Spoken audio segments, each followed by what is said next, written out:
ल उहाँले मलाई यहाँ जुन उपस्थिति गराउनुभयो त्यसको लागि उहाँलाई धन्यवाद। र आजको यो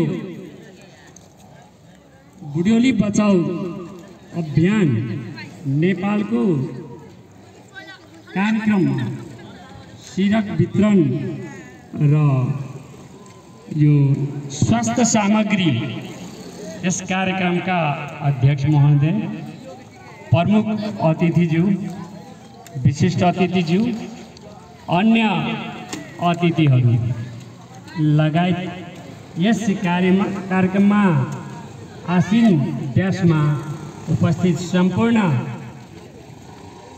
महानुभावगण र यहाँ उपस्थित ज्येष्ठ नागरिक समुदायका सम्पूर्ण दिदीभाइ, दाजुबहिनी, आमा बुवा, बाजे बजे सम्पूर्णलाई म रामजी शाह व्यक्तिगत तर्फबाट र बुढ्यौली बचाऊ अभियानको संस्थापक तथा यस कार्यक्रममा अहिले कार्यकारी निर्देशकको रूपमा जुन यहाँहरूको अगाडि उपस्थित भएको छु, यहाँ सम्पूर्णलाई मेरो न्यानो अभिवादन जय बुढाबुढी।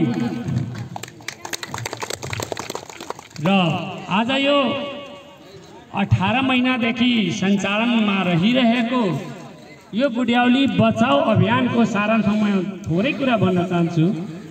सबभन्दा मुख्य कुरा हामी कहीँ के गर्दैछौँ किन गर्दैछौँ भन्ने कुरा बुझ्नु जरुरी हुन्छ। र त्यसै क्रममा आजभन्दा 18 महिना अगाडि हामी यहाँ 2081 को असार 8 गतेमा जुन सुरुवात गर्यौं र हाम्रो यो कार्यक्रमको भिजन नै के रहेको छ भने ज्येष्ठ नागरिकको सम्मान, गुणस्तरीय स्वास्थ्य सेवा र सामाजिक सहभागिता सुनिश्चित गरी समाज निर्माण गर्नु। किनभने म आफ्नो विगतको कुरालाई हेर्दा विभिन्न कार्यक्रमहरू गरे, स्कुल पनि पढाएँ, समाज सेवामा म 2050 सालदेखि प्रत्यक्ष अप्रत्यक्ष रूपमा काम गरिरहेको, सायद मलाई चाहिँ प्रत्यक्ष अप्रत्यक्ष सबैलाई थाहा छन्। र त्यही सन्दर्भमा मैले बच्चालाई छोडेर, दलितलाई छोडेर, सबलाई छोडेर अब 2078 को जनगणनाबाट मेरो दिमागमा एउटा कुरा के आयो भने हामी गाउँघरमा हेर्छौँ त या त बालबालिका छन् या त बुढाबुढी छन्। त्यसैले गर्दा हामीले बुढाबुढीको बारेमा पनि केही गर्नुपर्छ र त्यसलाई नेपाल सरकारको जुन ज्येष्ठ नागरिक ऐन 2063 छ त्यस आधारमा 2065 को नियमावली र त्यसलाई संशोधन गरेर 2081 को असार 17 गतेमा प्रकाशित छन् नियमावली, जुन विश्वको 8 वटा बुदामा यसको प्रिन्सिपल रहेको छ। त्यो कुराहरूलाई आधार मानेर मैले एउटा रिसर्च गरेर यो वार्डमा सुरु गरेको छु र यहाँलाई ज्ञात होस् हामीले यो देशैभरिको कुनै पनि पालिकामा यस्ता कार्यक्रम सञ्चालन गर्न सक्छौँ। यसको कानुनी प्रावधान हामी लिइसकेका छौँ। त्यसमा के छ भने कुनै पनि पालिकामा, नेपाल अधिराजको कुरा गर्दैछु, कुनै पनि पालिकामा त्यसको एउटा वार्डमा यदि 7 जना मान्छे एक्टिभ भयो भने हामी त्यहाँ ब्रान्च खोल्न सक्छौँ। त्यो नेपाल सरकारको संस्था दर्ता ऐन 2034 अनुसार हामीले के अरे अधिकार लिइसकेका छौँ। त्यसैले म यहाँका र यहाँभन्दा टाढाका जहाँका पनि मान्छेहरूलाई अनुरोध के गरिरहेको छ भने बालबालिकामा काम गर्ने, दलितमा काम गर्ने, महिलामा काम गर्ने धेरै सङ्घ संस्था छन्। तर मलाई लाग्छ यो बुढ्यौली जसलाई हामी ज्येष्ठ नागरिक भन्छौँ त्यो ज्येष्ठ नागरिकमा काम गर्ने मान्छेहरू एकदम कम भेट्छन्, सङ्घ संस्थाहरू कम छन्। त्यसकारण काम सबैले गरिरहेको छ। हामीले यो भवानी एकीकृत विकास केन्द्र जुन छ नि 2050 मा संस्थाको सुरुवात गरेको, त्यसको म फाउन्डर अध्यक्ष त्यतिखेरको। त्यो मल्टिपल छ, इन्टिग्रेटेड हो, नामै लेखेको छ त्यो एकीकृत विकास केन्द्र। त्यसमा सबैको उद्देश्य राख्न मिल्छ, तर यसमा बुढाबुढीको मात्रै जुन ज्येष्ठ नागरिकको 60+ लाई मात्रै हो। त्यसकारण सम्पूर्ण आदरणीय दाजुभाइ दिदीबहिनीहरूलाई मेरो अनुरोध के छ भने हामी जहाँ छौँ त्यही आफ्नै ठाउँमा आज हामी जवान छौँ, भोलि हामी पनि 60 क्रस गर्छौँ। यो त प्रकृतिको नियम हो।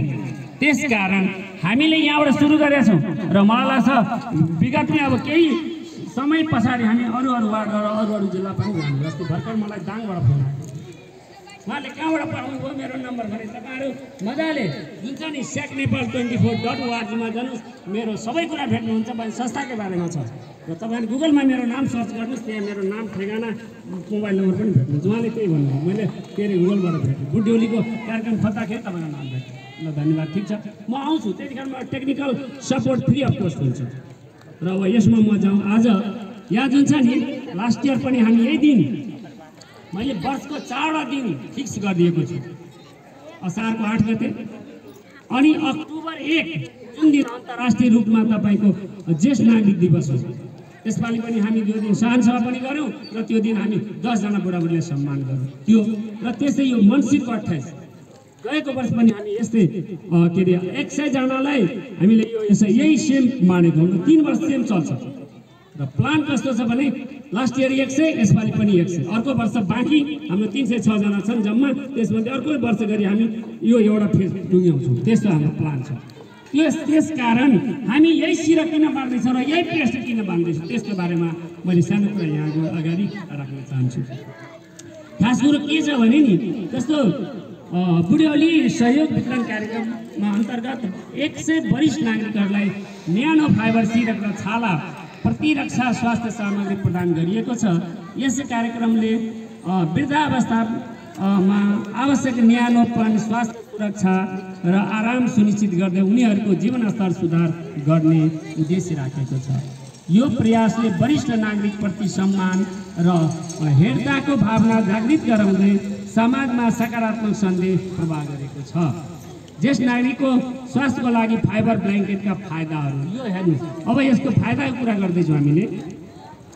नरम हुन्छ, हल्का हुन्छ र आरामदायक, अत्यधिक तातो बिना न्यानो नियमन गर्दछ अनि हाइपो एलर्जी जोखिम कम हुने भनेपछि अरू सिरकमा के हुन्छ, हामी जब ओढेर सोध्छौँ, नाक बन्द गर्छौँ भने एलर्जी जस्तो हुन्छ, यसमा त्यो सम्भावना छैन, त्यो हिसाबले हो। अर्को परिसंरक्षण र राम्रो निद्रा बढाउँछ यसले। अर्को सास फेर्ने, अत्याधिक पसिना रोक्न सक्छ यसले। अर्को टिकाउ र दीर्घकालीन, पक्कै पनि लास्ट इयर हामी यस्तै बाँड्यौँ, किन दोहोऱ्यायो भने मैले लास्ट इयर जुन अगाडि यहाँ हामी के अरे 100 बाँड्यो, तर मैले अहिलेसम्म एकजनाको कमेन्ट सुनेको छैन त्यो नराम्रो छ भने, त्यस कारण त्यो राम्रो छ भनेर दोहोऱ्याएको हो। र अर्को छ तपाईँको सफा मर्मत गर्न सजिलो।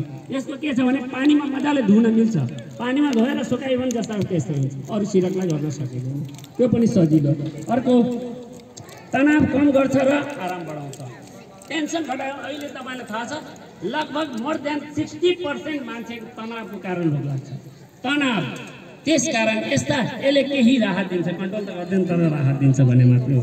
अर्को जोड्नी र मांसपेशीहरूलाई समर्थन गर्दछ। मानव कसैको तपाईँको घुँडाको के अरे ढाडको विभिन्न जोड्नीहरूमा यदि त्यस्तो गाह्रो साह्रो छ भने यसले कन्ट्रोल गर्छ भन्न खोजे मात्र, असुविधा कम गर्छ, पुरै निको त पार्दैन तर घटाउँछ।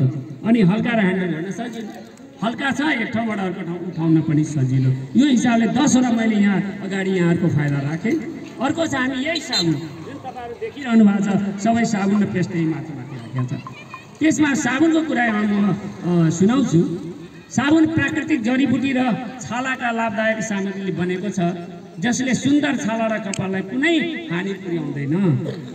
मौरी प्रोपोलिस, जसले मौरीको के अरे पितालाई भनौँ न, मौरीको जुन छ चोप भन्छ क्या त्यसलाई, अनि यो उत्पादनमा स्वाद गर्छ, त्यसमा मह पनि हालिएको छ भने हो।